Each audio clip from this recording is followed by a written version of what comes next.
Title: The Eerie Reflection. In the heart of an old city stood a grand antique store.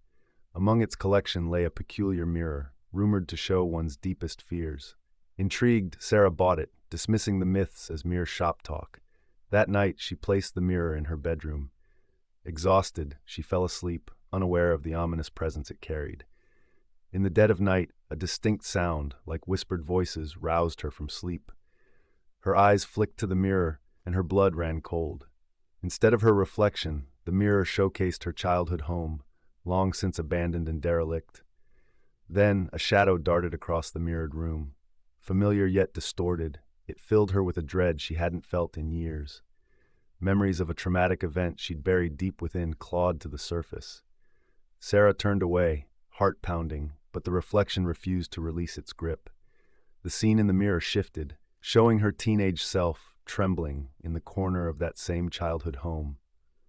A figure lurked behind her, laughter echoing silently from the glass. It was her late uncle, the man whose sudden disappearance had been whispered about for years. Suddenly, a loud thud resonated from the mirror, and the figures pressed against the glass as if trying to break through. Sarah screamed, grabbing a blanket to cover the mirror. But as she lunged, the glass cracked, and sinister laughter filled the room. By dawn, the mirror lay shattered, yet the reflection persisted in its shards. The haunting visage of her uncle, eyes glinting with malice, remained, forever etched into the glass fragments.